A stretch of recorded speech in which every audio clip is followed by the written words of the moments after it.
makers of Clipper Craft clothes for men and 924 leading retail stores from coast to coast, present the world's most famous detective, Sherlock Holmes.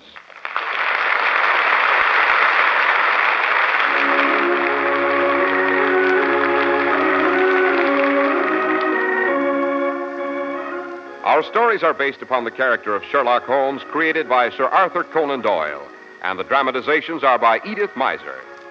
Now, once more, we are about to visit Dr. Watson, the friend and chronicler of Sherlock Holmes and his amazing adventures. We find him sitting in his well-worn armchair, an eager look on his face and a humorous twinkle in his eye. Can it be that the good doctor is beginning to look forward to his weekly appearances before the microphone? Good evening, Mr. Harris. It certainly can. And tonight I have my narrative all picked out. Have you ever noticed that red-headed people always seem to lead very eventful lives? Look at Queen Elizabeth. Yes, and I've heard that Cleopatra was a breaktop, too, and she certainly had very few dull moments. And the stores that sell Clipper Craft clothes have no dull moments either. That's because millions of men have discovered that Clipper Craft gives them value beyond compare. Behind these unheard-of Clipper Craft values is a triumph of American ingenuity and a really tremendous distribution idea. 924 leading stores from coast to coast have concentrated their buying power, resulting in value without precedent because of the savings in manufacturing and distribution costs. What you get is the benefit of group buying with all the friendly personal attention traditionally yours at your own local independent store. You've never seen expensive-looking suits like Clipper Crafts at only $35 and $40, with a few deluxe models at $43.75. The same goes for top coats and overcoats at only $30 to $40, and sport jackets at only $24. Yes, your clothes problem is easily solved this fall. Simply compare Clipper Craft with clothes selling for many dollars more.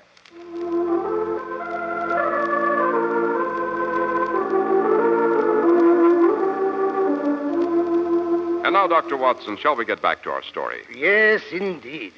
Well, tonight I have decided to tell you the story of the Red-Headed League. The Red-Headed League? What a curious title. No more curious than the situation it gave rise to in Sherlock Holmes' life.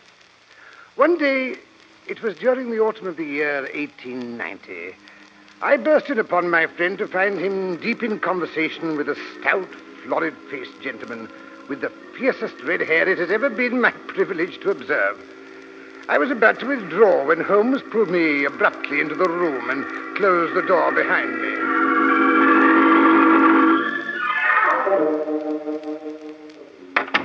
Come in, my dear Watson, come in.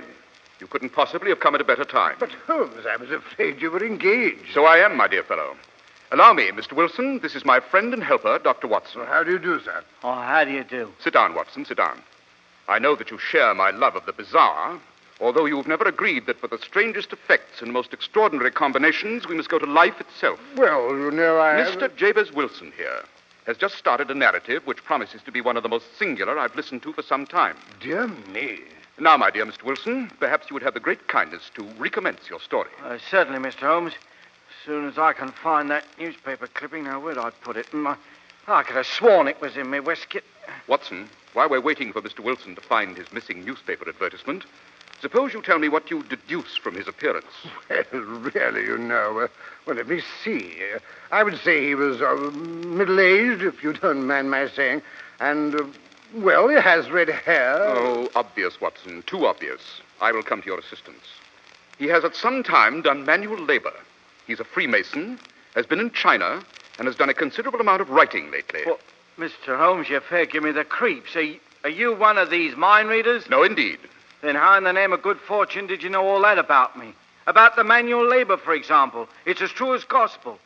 I began as a ship's carpenter. Your hands, my dear sir. Your right hand is quite a size larger than your left. The muscles are more developed.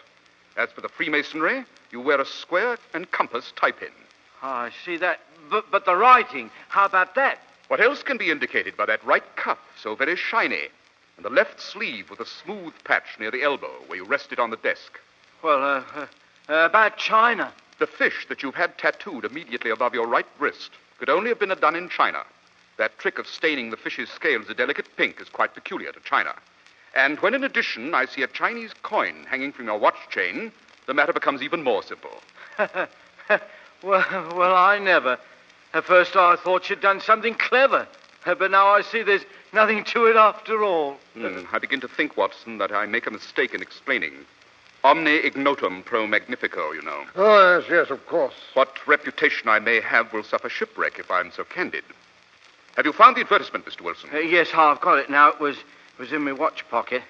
This is what began it all, sir.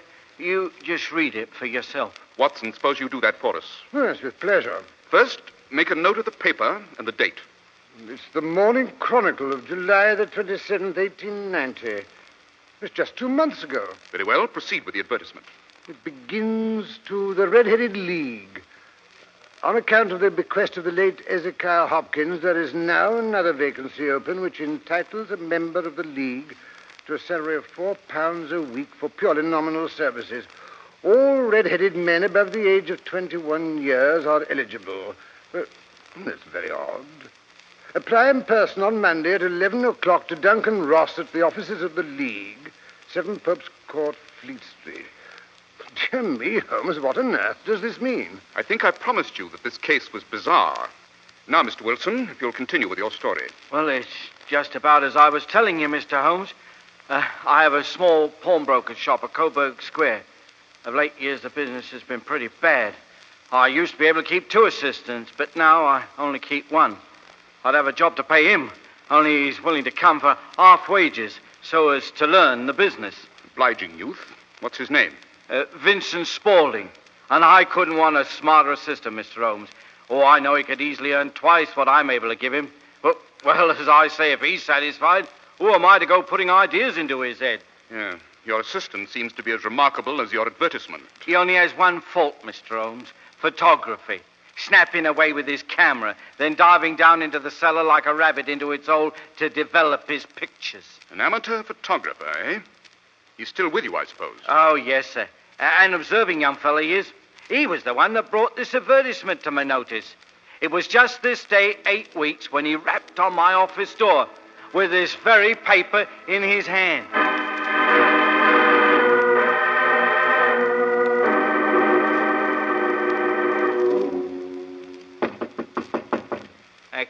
Come in. Oh, Mr. Wilson, sir. Oh, it's you, Vincent. Well, what's the matter? You look excited. Oh, I wish to the Lord, Mr. Wilson, I was a red-headed man. Why that? Well, look here, sir. What it says in this paper. There's another vacancy in the League of the Red-Headed Men. It's worth a pretty penny to him that gets it. The Red-Headed League? I never heard of it. Never heard of the League of the Red-Headed Men? Oh, Mr. Wilson. And you eligible for one of the vacancies. Huh? Oh, what are they worth? Oh, merely a couple of $100 a year. But the work is slight and it needn't interfere much with one's regular occupation. Yeah, a couple of £100 a year, you say? Here, let me see that paper, young man. Oh, here you are, sir. You see, as far as I can make out, the League was started by a millionaire named Ezekiel Hopkins, a red-headed man himself. And he left his fortune in the hands of the trustees with instructions to provide easy berths to men who had red hair. And from what I hear, the work isn't difficult. Yeah, but there must be millions of red-headed men. No, not so many as you might think, sir. You see, it's confined to Londoners. And then again, it's no use if your hair is light red or dark red or anything but real blazing fire red. They've got to pick the reddest hair they can find. Well, if there's a redder head of hair than mine in the length and breadth of London, I'd like to see it. Well, I have seen a few that I consider redder. What? Nonsense. Here, where's my hat? What are you going to do, Mr. Wilson? I'm going around to apply for that vacancy. If it was raining gold, no one can say that Jabez Wilson is a man to go out with a sieve.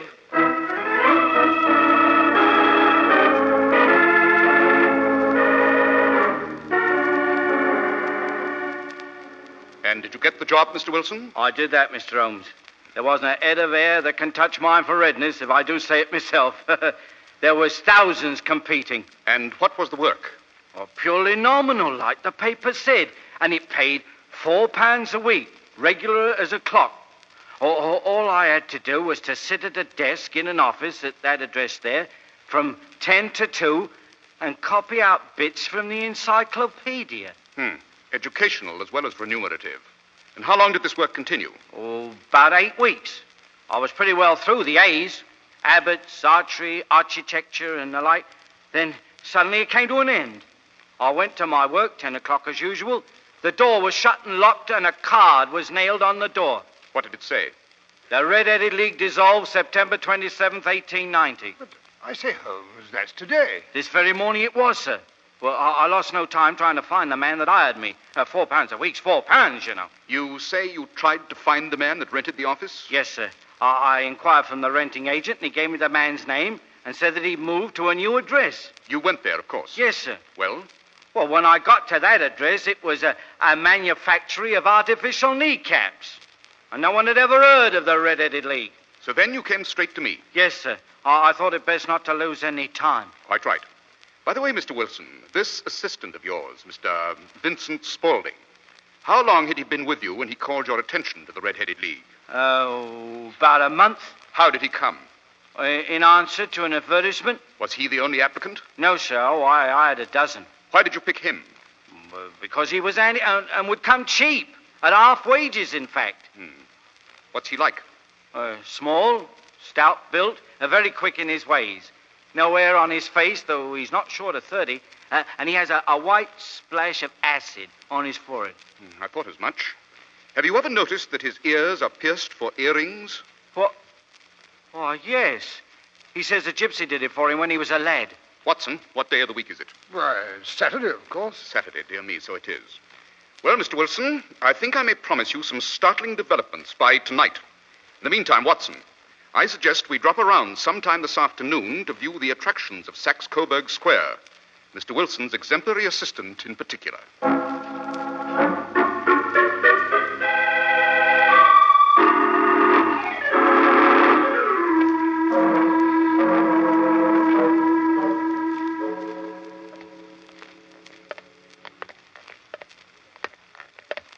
Well, here we are, Holmes. This seems to be Saxe-Coburg Square. Shabby, genteel little backwater of a place. This, I fancy, is our friend's shop. A 4-story building with 3 gilt balls over it.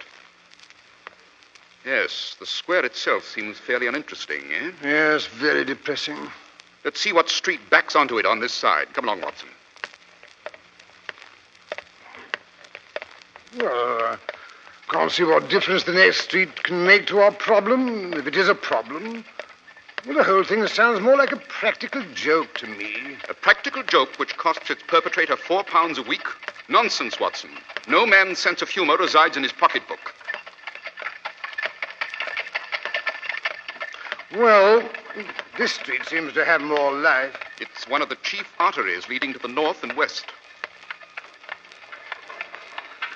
Now, let me see. What's the order of the houses here? Order? Yes, it's a hobby of mine to have an exact knowledge of London. First, we have Mortimer's.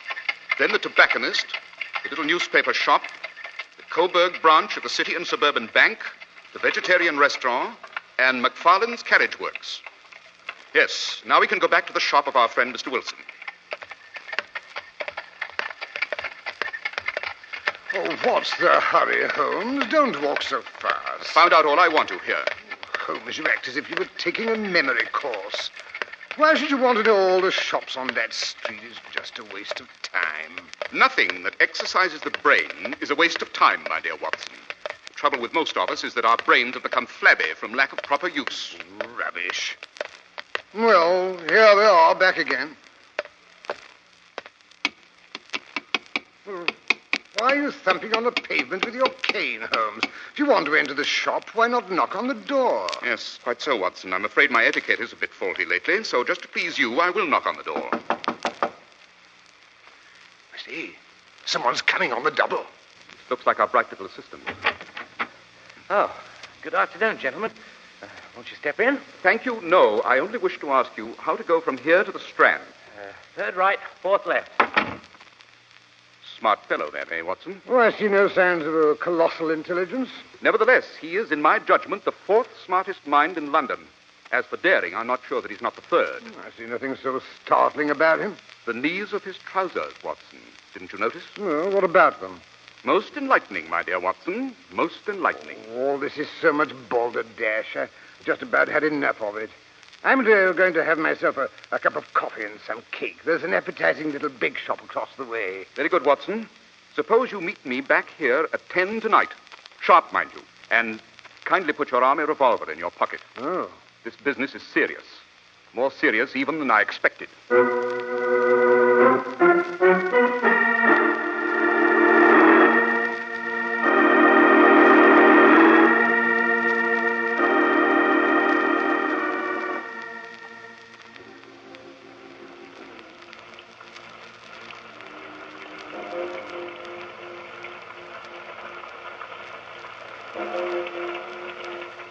I say, Holmes, it's 10 o'clock now.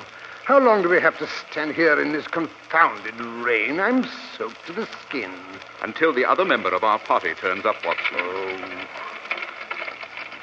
Ah, here comes the cab. Yes, I think he'll be in it. Yes. Good evening, Mr. Merriweather. Look here, Holmes. Why do you have to rout me out on a night like this? Saturday night, too. I shall miss my rubber of whist. It's the first Saturday night for 27 years I've not had my whist. My dear Merriweather, I think you'll find that tonight you're playing for higher stakes than even you are accustomed to. And I can promise the play will be more exciting. Oh, indeed. But come, we must hurry. Sir, Oh, I beg your pardon. This is my friend and colleague, Dr. Watson. how do you do, sir? This way, gentlemen. But where are we going? Mr. Wilson's shop is here on the square. Stop burbling, Watson. Follow me and don't waste time. In your message to me, Holmes, you said something about John Clay, the murderer, thief, smasher, and forger. John Clay, who is he? My dear Watson, John Clay is one of our most colorful and dangerous criminals. A young man, but at the head of his profession. I'd rather have my bracelets on him than on any criminal in London. And I've heard that his grandfather was a duke, and he himself had been educated in Oxford and Eton. Yes, he'll crack a crib in Scotland Yard one week and be raising money to build an orphanage in Cornwall the next. We've been on his track for years, Mr. Holmes, and have never set eyes on him. Well, I trust I may have the pleasure of introducing you tonight. Here we are. Down this narrow passageway. You better let me go first. Look here, Holmes. I don't like the looks of this at all. This passage goes underground. Gives me the creeps. Oh, I say, I've run into something. The wall, I fancy. I forgot to warn you. There's a turn here to the right. Yes, I found that out. Thanks so much. Ah, here's the door. Just a moment till I light my dark lantern.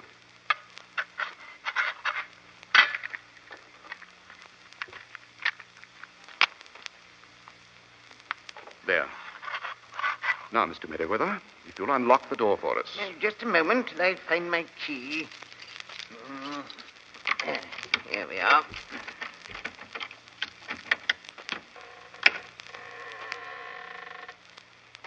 Better let me go first, sir, in case we're too late. Yes. The coast seems clear enough. Come along, both of you. Holmes, I don't like the look of this place. Your lantern throws such weird shadows. Smells like a vault. It is a vault, my dear Watson. The basement of the City and Suburban Bank, to be exact, of which our friend, Mr. Merriweather, here is president. But what are all those wooden crates doing here? They explain why the most daring criminal in London is taking such an interest in this particular place. Yes, Dr. Watson. These crates contain our French gold. French gold? Quite. You see, we had occasion some months ago to borrow 30,000 Napoleons from France. France, of all things. Most of which has never been unpacked. Rather an inducement for any thief. Oh, really, Mr. Holmes, I think you're rather unduly excited. After all, the building is guarded by 10 burly watchmen. Yes, I dare say you're not particularly vulnerable from above. Nor from below, Mr. Holmes. Nothing but solid earth below these flagstones. Listen to this. Don't do that, Mr. Merriweather. You want to ruin all our plans? But look here, I say. It did sound hollow. Not so loud, please. Now then, I think we'd better take up our positions. You, Merriweather, behind those large boxes in the corner. Yes. Watson and I will hide behind this crate. I hope you appreciate the honor, my dear Watson. This crate contains no less than 2,000 golden Napoleons, neatly packed in tinfoil. Good heavens. Be ready? We must put the screen over my dark lantern. And sit here in the dark? Certainly. Oh, dear. And I brought a deck of cards with me. I thought we might have time for a three-handed rubber. Not tonight, Mr. Merriweather. We're dealing with a dangerous man, and unless we can take him at a disadvantage, he may do us considerable harm. One thing more. When I flash my light, Watson, close in swiftly, and if he reaches for his gun, shoot, and shoot to kill. Oh, dear me. I wish I'd stayed at home. Quiet. I'm going to cover the light.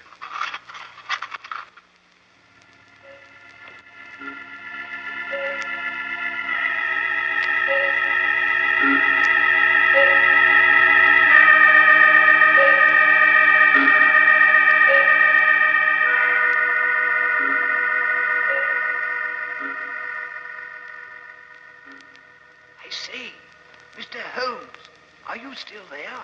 Yes, I'm here. I'm beginning to imagine all sorts of horrors sitting here in the dark like this. Quiet, Merriweather. Holmes, did you hear that? Look, there in the middle of the floor, a slit of light. Why, someone's raising one of the stone slabs. Look, there's a hand. Catch his hands before he can put himself through the opening. Righto. Quick, Watson! Look out, he's got a knife! Take your hands off me. No, you don't. You... If I can get my hand from... Why, well done, Holmes, well done. You've knocked him out. Good. Drag him up here. Now, Mr. Merriweather, if you'll give us some light. Of course. That's better. But I say, Holmes, it's that Vincent Spaulding chap, Mr. Wilson's assistant. Spaulding rubbish. This is John Clay, one of the most dangerous criminals in London. I've been after him for years. Help me search him, Watson. Well, look out, Holmes, he's coming too. Take your filthy hands off me, you scarecrow. Yeah, now, none of that. You may not be aware that I have royal blood in my veins. When you address me, have the goodness to say sir and please. Oh, very well. Would you please, sir, march yourself upstairs, sir, where we can hand you over to the policemen who are anxiously awaiting your Highness's arrival? And be quick about it.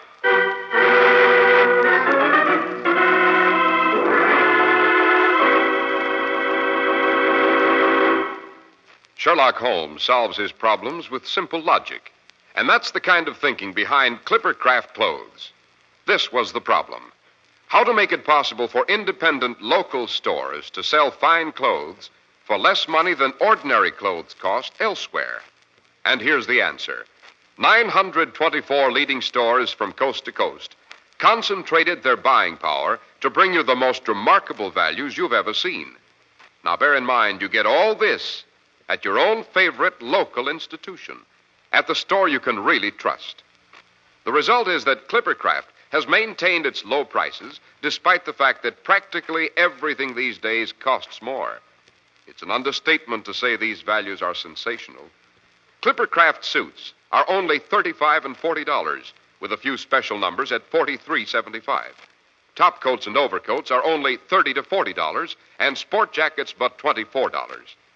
Selling beautifully tailored, expensive clothes at inexpensive low prices at the nation's finest independent stores is the great big idea behind the Clippercraft plan. That's why men who know insist on Clippercraft clothes. So be sure to visit the Clippercraft store in your city. The leading stores in the metropolitan area that bring you Clippercraft clothes are Saks 34th, Broadway at 34th Street, Manhattan, Abraham and Straus, Brooklyn, the Boulevard Men's Shop, Kresge, Newark, New Jersey, and the B&B Clothes Shop, 16408 Jamaica Avenue, Jamaica. These great, courteous, and friendly stores are proud to add their names to that of Clippercraft in the label of your suit, top coat, sports jacket, and overcoat.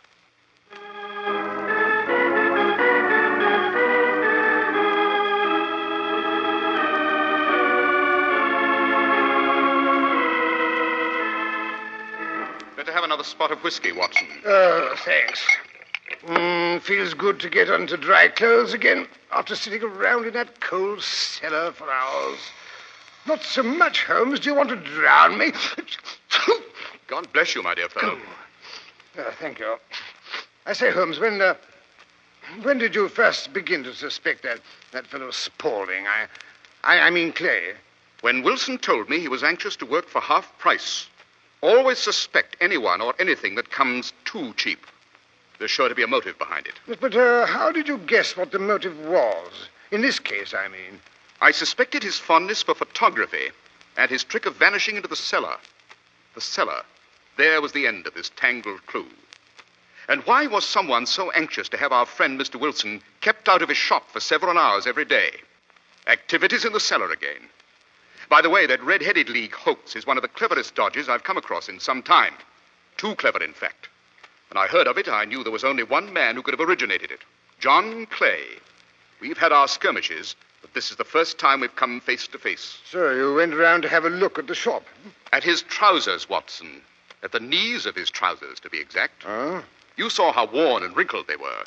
They spoke of hours of burrowing in the cellar. But what for? By tapping on the pavement, I found that the tunnel did not stretch out to the front. Where then? We strolled round the corner, you remember, and there stood the City and Suburban Bank, abutting our friend's pawn shop. Of course, yes. The inference was clear. Yes, but how did you guess that he would make his attempt tonight? Perfectly simple, Watson. Perfectly simple. The offices of the Red-Headed League closed this morning. Mr. Wilson's absence was no longer necessary. The tunnel was completed. But it was essential that Mr. Clay should use it soon, or it might be discovered. Tonight being Saturday would be ideal, as it would give him 2 days for escape. QED. And there you are. Your reasoning is perfect. A long chain, and yet every link rings true. It saves me from ennui. These little problems help me to escape the commonplaces of existence. Yes, after all, l'homme c'est rien, l'œuvre c'est tout. As Flaubert once wrote to George Sand. Man is nothing. His work is everything.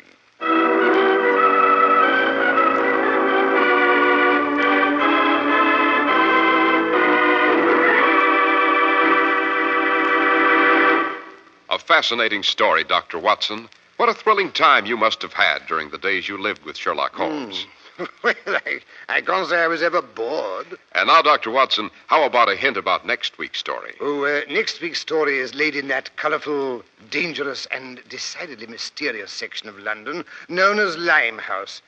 It tells how Holmes, by investigating a corrupt councilman and the activities of a large tropical bird, laid bare one of the largest dope-running outfits in the history of the Port of London. I call it the affair of the politician, the lighthouse, and the trained cormorant.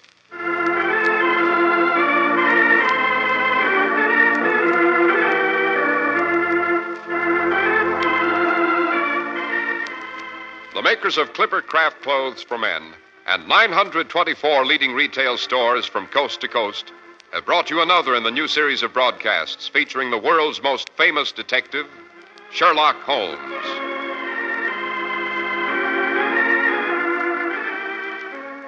Sherlock Holmes is produced and directed by Basil Lochran, with special music by Albert Berman. Holmes is played by John Stanley, Dr. Watson by Alfred Shirley.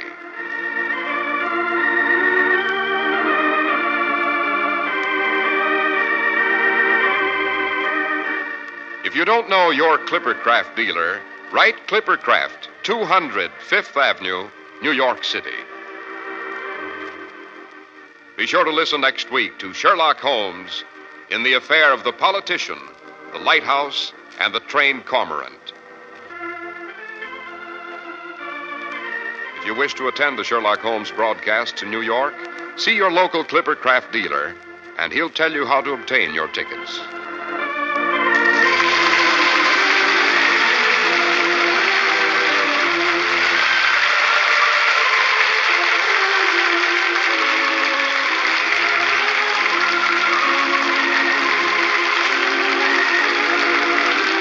This is Cy Harris speaking for Clipper Craft Clothes. This is the Mutual Broadcasting System.